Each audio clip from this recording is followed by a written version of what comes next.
Well, the state says they believe a CDL school that was here in Auburn sent cash to a third-party tester to pass its students. Now, the investigation found some students didn't even take the test and were awarded a license.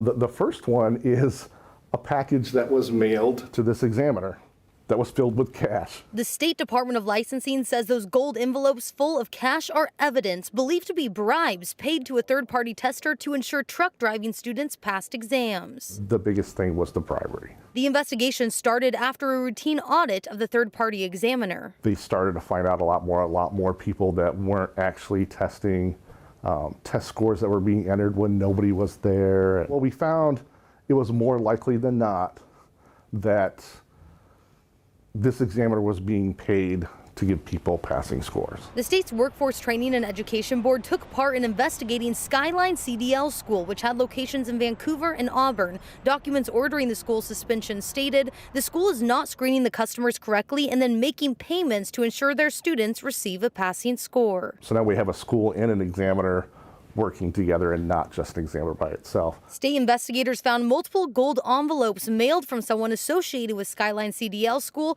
to the third-party examiner filled with stacks of cash. Each one you can see has a birth date on it, and it was really easy for us to tie those birth dates to driver license numbers. The Department of Licensing believes this all happened over an 18-month period. The agency tracked down 10% of the drivers who got their license from the tester during that time, focusing on those who they believe did not take the test or had infractions. They retested 74 drivers and 80% failed. At least 110 drivers ended up having their credentials canceled. 102 of them were Skyline students. If we have a situation where people aren't getting tested or not getting tested properly, we don't know if they're a safe driver. The Workforce Board's order of suspension sent to the school stated the alleged practices were a serious threat to public health, safety, and welfare, and requires emergency action due to the risks of putting unskilled drivers on the road in large vehicles. These are 80,000-pound metal projectiles going down the highway. The state terminated its contract with the third-party tester and suspended the license of Skyline CDL School.